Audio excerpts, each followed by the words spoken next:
الحمد لله وحده والصلاة والسلام على من لا نبي بعده ولا أمة بعد أمته ولا شريعة بعد شريعة.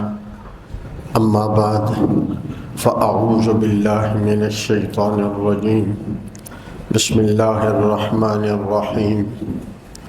وآمنوا بما أنزلت مصدقا لما معكم ولا تقولوا أول كافر به ولا تشتروا بآياتي ثمنا قليلا وإياي فاتقون ولا تلبسوا الحق بالباطل وتكتمون الحق وأنتم تعلمون وأقيموا الصلاة وآتوا الزكاة واركعوا مع الراكعين.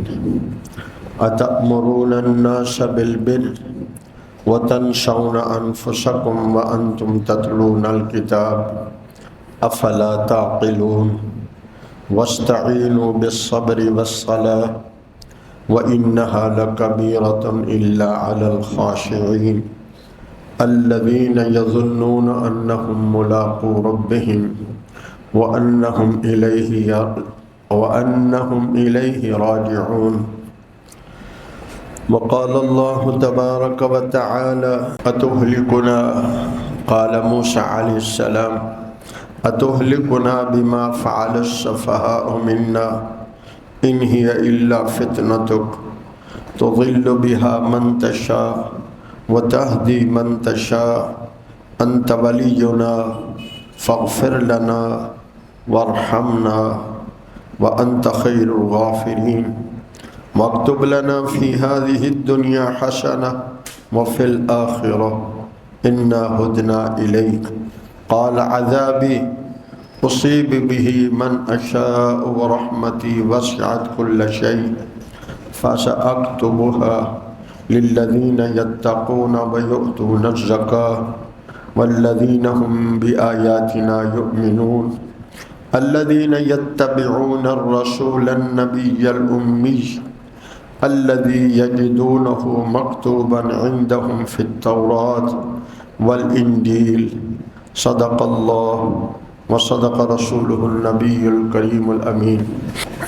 گزشتہ سے پیبستہ جمعے پر انہی آیات کے متعلق جس میں اللہ تعالیٰ نے بنی اسرائیل اولاد یعقوب علیہ السلام سے گفتگو فرمائی، جس کو ہم آج اپنے آپ کو وہ یہود کہلاتے ہیں. ان آیات مقدسات میں اللہ تعالیٰ نے یہود کو 8 کام کرنے کا حکم دیا اور 4 باتوں سے منع فرمایا. گویا کل کتنے احکام ہو گئے؟ 12 باتیں ان آیتوں میں اللہ تعالیٰ نے یہود سے خطاب کر کے حکم فرمایا. پہلی بات، حکم سے پہلے یوں فرمایا، میری نعمتوں کو یاد کرو جو میں نے تم پر کی ہیں. میں نے اس میں اختصار سے آپ کو پہلی بات کہ یہ عمالقہ قوم کے، فرعون کی قوم کے ایسے غلام تھے کہ ان کی اپنی کوئی مرضی نہیں تھی.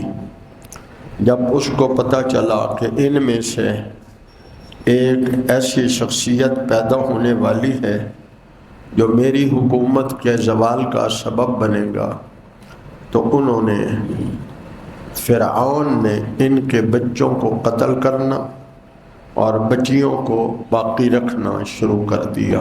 نہ کوئی بچہ ان کا بچے گا، نہ کوئی اس درجے پہ آ کر خطرے کا ذریعہ بنے گا. اللہ تعالیٰ گنوا رہے ہیں، وہ یاد کرو وقت، یذبحون ابناءکم ویستحیون نساءکم، وہ تمہاری عورتوں کو زندہ رکھتے تھے اور تمہارے بچوں کو قتل کر دیتے تھے. پھر اللہ تعالیٰ نے موسیٰ علیہ السلام کو ان میں مبعوث کیا. یہ لمبا واقعہ ہے. موسیٰ علیہ السلام نے پوری قوم کو، یعنی اس زمانے میں آپ دیکھیں کہ 6 لاکھ لوگوں کو ایک ایسا پیغام جو دوسرے لوگوں سے تک نہ پہنچے۔ یہ نبی کا معجزہ ہو سکتا ہے۔ ایک رات متعین ہوئی کہ اس رات کو نکلنا ہے، نکل پڑے اور نکل کے دریائے نیل کے کنارے پر پہنچ گئے۔ پیدل تھے بیچارے، کوئی غلام تھے، کوئی گھوڑے سواریاں تھوڑی ان کے پاس ہوں گی، وہ تو اپنی جان اپنے بچے بچا کے ہی نکل رہے تھے، کوئی ساز و سامان کے بھی مالک نہیں تھے، یعنی بنیادی شہریت کے حقوق بھی ان کے پاس نہیں تھے۔ جب دریا کے کنارے پہنچے، دن چڑھ گیا، پیچھے سے فرعون کی فوجیں نظر آنے لگی، تو رب العالمین کے وعدے سچے ہیں۔ اللہ حالات کے اور اسباب کے محتاج ہے، سارے حالات اور سارے اسباب میرے اللہ کے محتاج ہیں، میرے اللہ کسی حالات اسباب کے محتاج نہیں ہے۔ قوم کہنے لگی موسیٰ علیہ السلام سے، یا موسیٰ انا لمدرکون، ہم تو پکڑے گئے، تو اس سے اچھا تھا وہیں رہتے، غلامی کی زندگی ٹھیک تھی، جان تو بچی ہوئی تھی۔ موسیٰ علیہ السلام نے کہا کلا، ہرگز نہیں، سبحان اللہ، ان معی ربی سیہدین۔ چاہتے تو فرعون کے آنے سے پہلے ہی ان کے لیے کوئی راہ بن جاتی، لیکن ایک وقت میں رب دو قدرتیں دکھانا چاہتے تھے۔ چیز ایک ہے، اسی میں دو قدرتیں دکھانا چاہتے ہیں۔ جو فرعون کی فوجیں قریب آ گئیں اور ڈر خوف پھیل گیا، موسیٰ علیہ السلام کو حکم ہوا دریا میں عصا مارے۔ دریا میں عصا مارا تو 12 راستے نکلے۔ یہ 12 قبیلے تھے، ہر قبیلہ اپنے اپنے راستے سے گزرے جا رہا ہے۔ بھائی اگر 6 لاکھ کو 12 سے ضرب دیں تو اوسط کتنی نکلتی ہے؟ ہاں جی 50,000 تک۔ تو ایک راستے سے پانی کی دیواریں کھڑی ہیں، پانی کی دیواریں کھڑی ہیں اور گزر رہے ہیں، اور ادھر سے فرعون بھی فوجیں لے کر آ رہا ہے۔ یہ دریا کے اس دامن سے، گہرے دامن سے نکل کے اوپر چڑھتے ہیں، فرعون کی فوجیں انہی راستوں سے دریا میں داخل ہو جاتی ہیں، تو میرے رب نے حکم فرمایا پانی کو، جن کے لیے روکا تھا وہ نکل گئے، جن کے لیے روکا تھا وہ نکل گئے ہیں، اب چل کے دکھاؤ۔ وہ فرعون جو کہتا تھا انا ربکم الاعلی، میں سب سے بڑا رب میں ہوں، یہ نہیں تھا میں رب ہوں، بلکہ کائنات میں سب سے بڑا رب میں ہوں۔ اسے پانی میں انسان کو کیا آتا ہے؟ غوطہ آتا ہے۔ غوطہ کسے کہتے ہیں؟ ایک گھونٹ پانی حلق میں اٹک جاتا ہے، اندر کی سانس اندر رہ جاتی ہے، باہر کی باہر آ جاتی ہے۔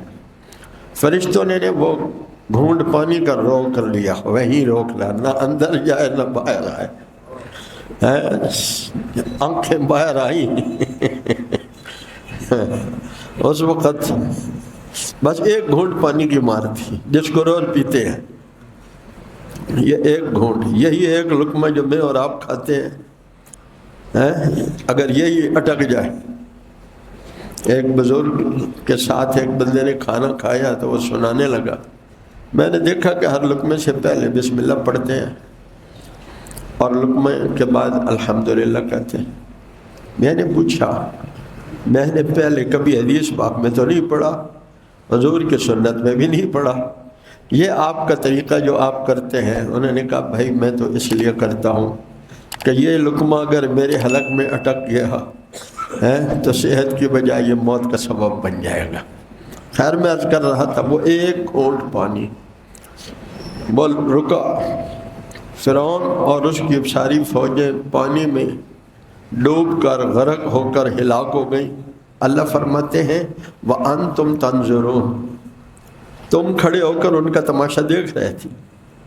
دو باتیں، ایک ہے کوئی خبر پہنچائے کہ تیرا دشمن ڈوب گیا، ایک ہے آپ آنکھوں سے دیکھ رہے ہو، تو دو بھی خوشیاں، ایک دشمن کے ڈوبنے کی خبر اور ایک اپنی آنکھوں کے سامنے اس کا برا حشر دیکھنے کی خوشی تو میں کر رہا تھا اس کو وضاحت سے اس لیے بیان، اللہ نے ان کو فرعون کو سے بچایا، فرعون کو اس میں دبویا، غلامی سے نجات دی، پھر کہنے لگے کہ دھوپ بڑی ہے موسیٰ، اللہ تعالیٰ نے نظام کر دیا، دن کو بادل آ جاتے تھے جو ان کو سایہ کرتے تھے۔ کہنے لگے موسیٰ بڑی تنگی ہے، کوئی اللہ سے دعا کرے آسمان سے ہمارے لیے کھانا اترے، تو اللہ نے منو سلوہ اتار دیا، 5 باتیں یاد رہیں گی۔ اب اللہ تعالیٰ فرما رہے ہیں یا بنی اسرائیل اذکروا نعمتی التی انعمت علیکم، میری نعمتوں کو یاد کرو۔ تو یہ بھی کتنی محبت کا ہے، مگر نہ تو وہ تو خالق ہے مالک ہے، وہ کہتے کرو ایسے نہیں، محبت سے پیار سے فرما رہے میری وہ نعمتیں یاد کرو جو میں نے تم پہ کی ہیں، وَأَوْفُوا بِعَهْدِي أُوفِ بِعَهْدِكُمْ، تم میرے سے کیے ہوئے معاہدوں کو پورا کرو، میں بھی اپنے معاہدوں کو پورا کروں گا۔ اب وہ معاہدے کیا تھے؟ وہ معاہدے کیا تھے اس کا یہاں ذکر آ رہا ہے۔ پھر وہ ان معاہدوں کو توڑتے رہے۔ اس میں ایک معاہدہ سورہ اعراف میں ہے، جس کی میں نے ابھی دوسری جگہ سے تلاوت کی ہے۔ وہ معاہدہ کیا ہے؟ جب میرے نبی امی سبحان اللہ، میرے نبی امی کا معنی میں نے بتایا تھا جس نے کسی سے پڑھنا لکھنا نہ سیکھا، کسی سے پڑھنا لکھنا نہ سیکھا ہو۔ قرآن مجید سورہ قصص میں اللہ فرماتے ہیں ما کنت تتلو من کتاب ولا تخطہ بیمینک، میرے حبیب آپ پر یہ کہتے ہیں کہ انہوں نے قرآن گھڑ لیا ہے، ان کو عقل نہیں ہے، ابھی بھی اس وقت بھی آپ کو یہاں پڑھا ہوا لکھا ہوا پڑھنا نہیں آتا۔ میرے لیے آپ کے لیے عیب ہے، نبی کے لیے کمال ہے۔ میرے لیے آپ کے لیے لکھا ہوا پڑھنا نہ پڑھنا عیب ہے، نبی کے لیے نہ پڑھ سکنا کمال ہے۔ میرے لیے آپ کے لیے ہاتھ سے نہ لکھ سکنا عیب ہے، نبی کا ہاتھ سے نہ لکھ سکنا یہی کمال ہے۔ رب تعالیٰ نے فرمایا ہم نے تورات یجدونہ مکتوبا عندہم فی التورات والانجیل، اس نبی امی کا ذکر تم نے تورات اور انجیل میں لکھا ہوا پایا ہے، تورات انجیل میں لکھا ہوا پایا ہے۔ وہ ہوں گے کون؟ نبی امی ہوں گے، ان پر تم نے ایمان لانا ہے۔ اب میں ان آیات کو اختصار سے ترجمے کے ساتھ عرض کرتا جاتا ہوں۔ یا بنی اسرائیل اذکروا نعمتی التی انعمت علیکم، ان نعمتوں کو یاد کرو جو میں نے تم پر کی ہے۔ یہ تو میں نے چند بڑی بڑی گنوائی ہیں، بے انتہا نعمتیں اللہ نے عطا فرمائی۔ وَأَوْفُوا بِعَهْدِي أُوفِ بِعَهْدِكُمْ، تم بھی وعدوں کو پورا کرو، میں بھی۔ اللہ کا وعدہ کیا تھا؟ لَأُدْخِلَنَّ عَنْكُمْ سَيِّئَاتِكُمْ، سورہ مائدہ میں ہے، لَأُكَفِّرَنَّ عَنْكُمْ سَيِّئَاتِكُمْ، تمہارے گناہوں کو مٹا دوں گا، وَلَأُدْخِلَنَّكُمْ جَنَّاتٍ تَجْرِي مِن تَحْتِهَا الْأَنْهَارُ، تمہیں ایسے باغوں میں داخل کروں گا جن کے نیچے نہریں جاری ہیں۔ لَأُكَفِّرَنَّ عَنْكُمْ سَيِّئَاتِكُمْ وَلَأُدْخِلَنَّكُمْ جَنَّاتٍ تَجْرِي مِن تَحْتِهَا الْأَنْهَارُ، جنت میں جانے کے لیے ضروری ہے کہ بندہ پاک ہو، کیونکہ جنت پاک ہے تو وہاں ناپاک ہے اب دو باتیں ہیں، یا تو ہم توبہ کر کے پاک ہو جائیں، اللہ ہمیں سچی توبہ کی توفیق دے دے۔ جس کے ذمے گناہ ہوں گے تو اب اسے جنت میں تو داخل کرنا ہے، جنت میں تو مومن ہے نا۔ ہر مومن چاہے اس کے دل میں رائی کے دانے کے برابر بھی ایمان ہے، میرے رحمت والے نبی صلی اللہ علیہ وسلم نے فرمایا وہ جنت میں ایک دن داخل ہوگا۔ لیکن یہ بھی سمجھا دیا جو مومن نہیں ہے، جو مومن نہیں ہے اس وقت تک جنت میں نہیں داخل ہو سکتا جب تک اونٹ سوئی کے سوراخ سے گزار نہ دیا جائے۔ تو جیسے اونٹ کا سوئی کے سوراخ کے گزارنا ممکن، زور سے بول لیں اور زور سے، ممکن نہیں ہے۔ کافر کتنے ہی خیر کے کام کر لے اس کا جنت میں داخل ہونا ممکن نہیں ہے۔ بہت سارے ہاں لوگ ہم سے کہتے ہیں دیکھیں جی آپ قادیانیوں کو جو ہے وہ کافر کہتے ہیں، وہ تو نماز پڑھتے ہیں، وہ تو روزے رکھتے ہیں۔ بھائی جس کا حضور پر ایمان نہیں رہا وہ مومن کیسے رہا؟ خیر میں عرض کر رہا تھا اوفوا بعہدی اوفوا بعہدکم، میں بھی پورا کروں گا وعدہ۔ اللہ کا وعدہ کیا تھا وہ میں نے عرض کر دیا۔ وَإِيَّایَ فَارْہَبُونِ، پہلا حکم کیا کرو؟ وعدے کو پورا کرو۔ دوسرا حکم ہے مجھ ہی سے ڈرو۔ کیا حکم ہے؟ کس سے ڈرے؟ ذرا زور سے، کس سے ڈرے؟ ہم اللہ سے بھی ڈرتے ہیں اور مخلوق سے بھی ڈرتے ہیں۔ اللہ کہہ رہے ہیں صرف مجھ سے ڈرنا ہے، اللہ ہمیں صرف اپنا خوف نصیب فرما دے گا۔ تیسرا حکم وآمنوا بما انزلت، جو میں نے اتارا ہے اس پر ایمان لے آؤ۔ اب ایک تو رسول اللہ صلی اللہ علیہ وسلم سے پہلے کتاب میں صحیفے اترے ہیں اور ایک حضور پر کتاب اتری ہے، اس کے بعد تو کوئی وحی، اس کے بعد کوئی وحی۔ ہمارے استاد حضرت مولانا منظور احمد چینیوٹی رحمۃ اللہ تعالی علیہ دوران تقریر فرماتے تھے مرزا نے حضور کے بعد کہا ہے مجھ پر بھی وحی آتی ہے، تو میرا بھی ایمان ہے کہ اس پر وحی آتی تھی۔ اب لوگ متوجہ تھے حضرت کیا کہہ رہے ہیں، میرا بھی ایمان ہے اس پر وحی آتی تھی۔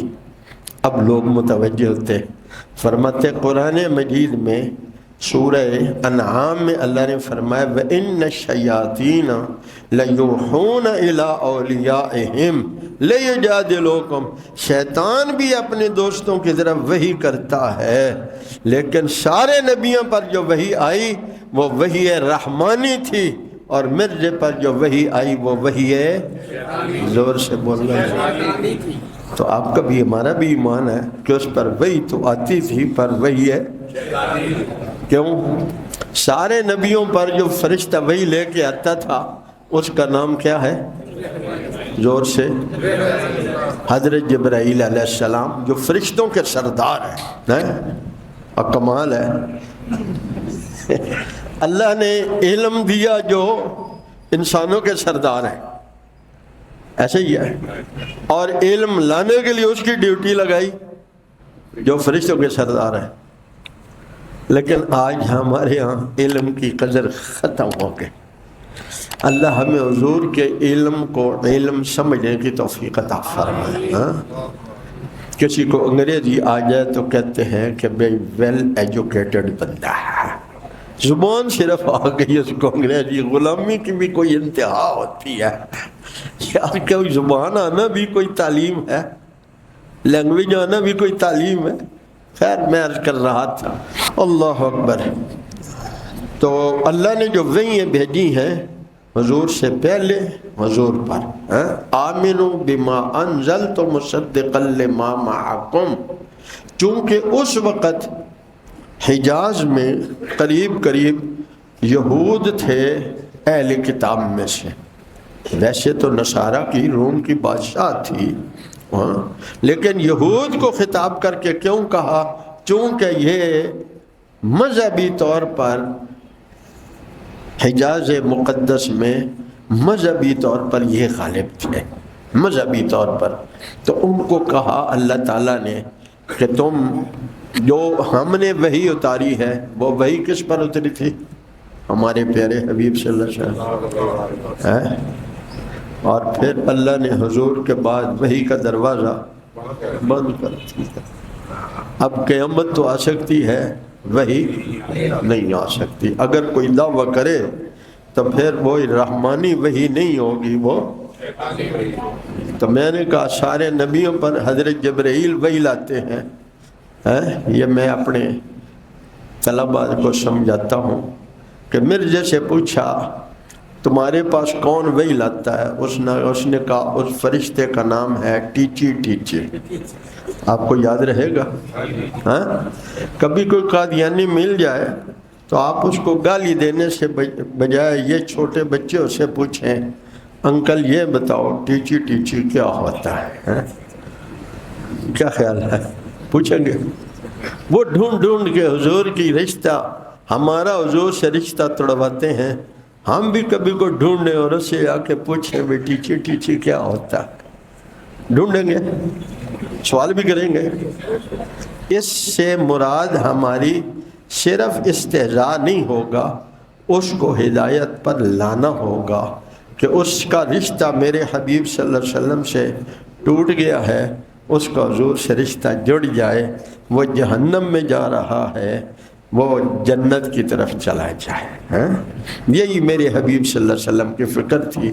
اللہ ہمیں اس میں سے کچھ ایسا نصیب فرما دے۔ وَلَا تَكُونُوا أَوَّلَ كَافِرٍ، یہ پہلی نہیں ہے۔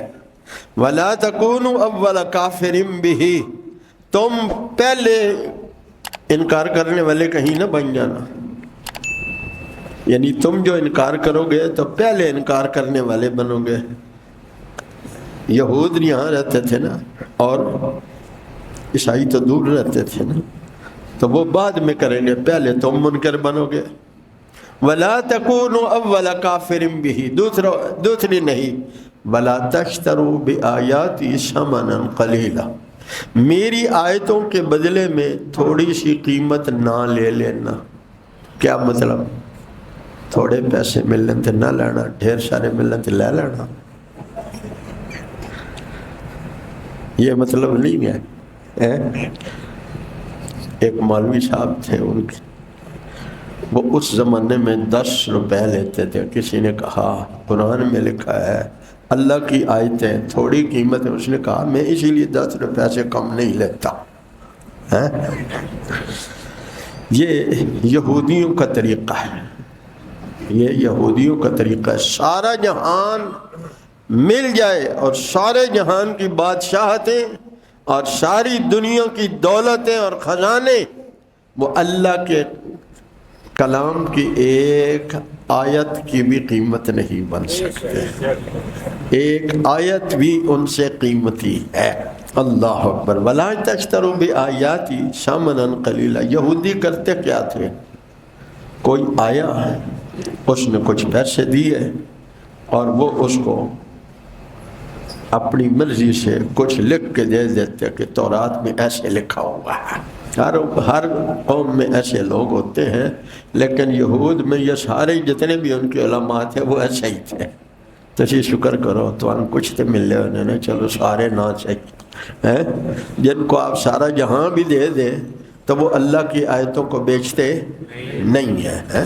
وَلَا تَشْتَرُوا بِآيَاتِي ثَمَنًا قَلِيلًا وَإِيَّايَ فَاتَّقُونِ، وَإِيَّايَ فَاتَّقُونِ، مجھ سے ڈرتے رہو۔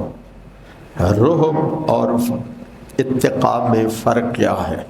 جو دل میں کسی کے عذاب سزا کا خوف ہوتا ہے اسے رعب کہتے ہیں، اور جو بندے کے دل میں ہوتا ہے حیا کے طور پر کہ بھئی وہ میرا محسن ہے، مجھے اسے ناراض ہے، سمجھ رہے نا؟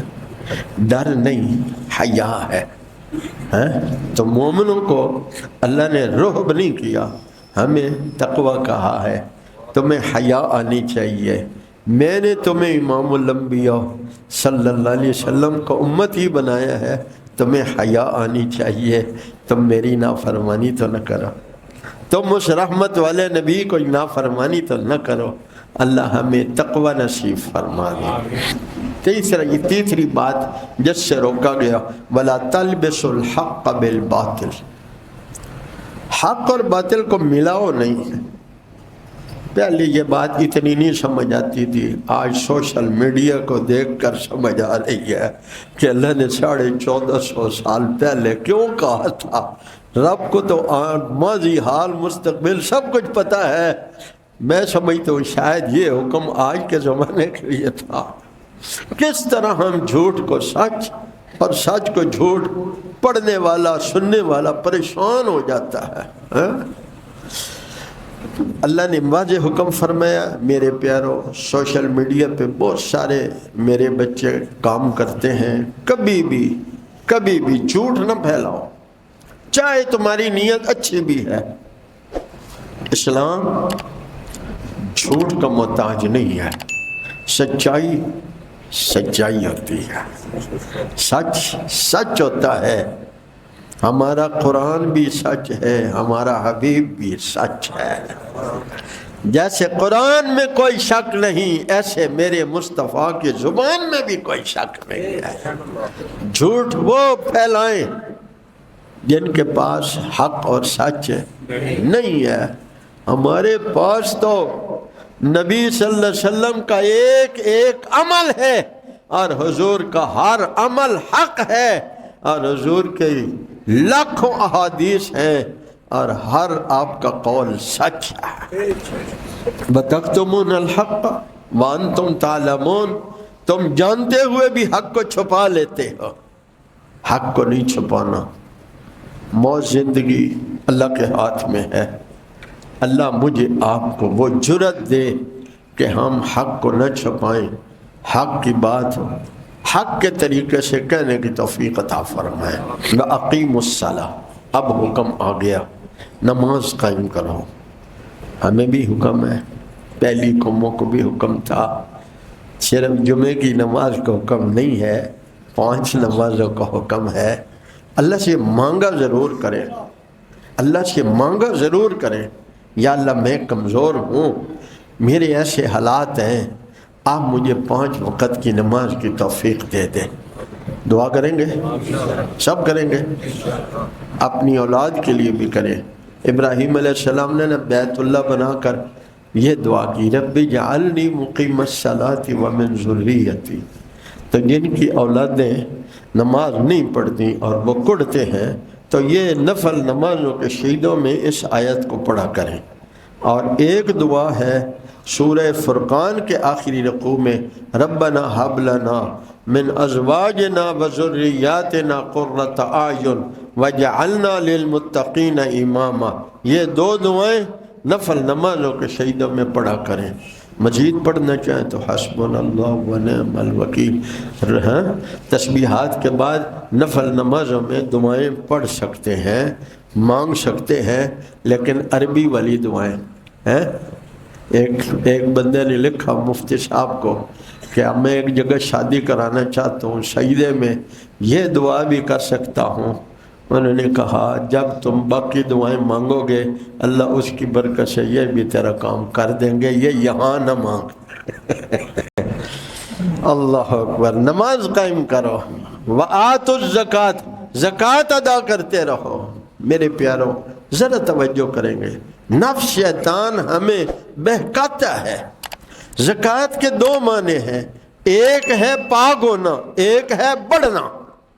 زکوٰۃ کے 2 معنی ہیں، نمو اور تزکیہ۔ جو بندہ زکوٰۃ دیتا ہے اس کا مال پاک بھی ہوتا ہے، بڑھتا بھی ہے۔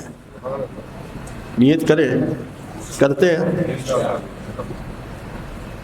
انشاءاللہ۔ کمزور ہے، دل سے نیت کرو، اللہ مال دیں گے تو زکوٰۃ پوری دیں گے۔ میں نے ایسے لوگ دیکھے ہیں جن کو میں بڑی چھوٹی عمر سے جانتا ہوں، یقین کریں میرے ابھی تک میرے ان سے تعلق ہے۔ یہ جو کاسمیٹکس کی پینسل ہے نا، وہ کہتے ہیں یہ بھی ہم حساب کے نہیں، اندازے سے نہیں، گن کے لکھتے ہیں پھر زکوٰۃ دیتے ہیں۔ بہت سارے ہمارے بھائی زکوٰۃ تو دیتے ہیں، اندازہ لگا لیا ٹھیک ہے یار کافی ہے، اندازے سے تو کوئی کام نہیں ہوتا۔ کیا خیال ہے؟ زکوٰۃ علماء سے پوچھ کر سمجھ کر دیں، اور پھر یہ جو آج کل ہمارے ہاں یہ ہسپتال والے ہیں ان سے بچے۔ سب سے اچھا مصرف آج کے وقت میں زکوٰۃ کے لیے دینی مدارس ہیں، جہاں ان لوگوں کی مدد بھی ہے اور دین کی اشاعت بھی ہے۔ اللہ ہمیں اس کی توفیق عطا فرمائے۔ لیکن چوری چھپے ہی دینا، کیونکہ اداروں کے ہتھے نہیں چڑھ جانا۔ ہمارا ملک ہے تو اسلامی جمہوریہ، لیکن پتہ نہیں ہے کیا، ہمیں بھی نہیں اتنی بال سفید ہے، سمجھ نہیں آئی کیا اسلامی جمہوریہ ہے۔ اللہ اکبر۔ وَارْكَعُوا مَعَ الرَّاكِعِينَ، رکوع کرنے والے کو ساتھ رکوع کرو۔ مختصر یہاں سمجھایا جا رہا ہے نماز تو پڑھنی ہے، لیکن کوشش کرو جماعت کے ساتھ پڑھنا۔ اکیلے بندے کی نماز سے 2 بندوں کی نماز بہتر ہے۔ میرے حبیب نے فرمایا 2 بندوں کی نماز سے 4 بندوں کی نماز افضل ہے۔ 2 بندے بھی ہوں تو اکیلے نہ پڑھیں۔ کیا کریں؟ نبی کریم صلی اللہ علیہ وسلم نے 2 صحابیوں کو بھیجا کسی مقام پر اور فرمایا جب نماز کا وقت ہو تو اذان بھی کہنا۔ سفر تھا، آج کا تو سفر نہیں تھا، اس زمانے کا سفر تھا۔ اذان بھی کہنا، جماعت بھی کرانا، اور جو تم میں سے بڑا ہوگا وہ جماعت کرائے۔ دوسری جگہ فرمایا جو زیادہ علم والا ہے وہ جماعت کرائے۔ پھر فرمایا اتامرون الناس بالبر وتنسون انفسکم، لوگوں کو تم نیکی کو حکم کرتے ہو اور اپنے آپ کو بھول جاتے ہو۔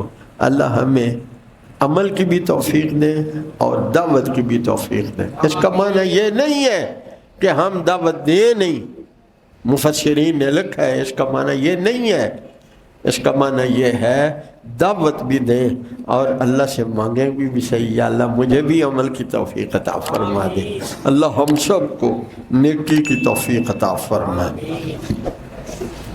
پھر فرمایا وَاسْتَعِينُوا بِالصَّبْرِ وَالصَّلَاةِ، توجہ کریں گے، نماز پڑھنا مشکل لگے گا، زکوٰۃ دینا مشکل لگتا ہے نا، اللہ سے کے وعدے تقوی اختیار کرنا مشکل لگتا ہے۔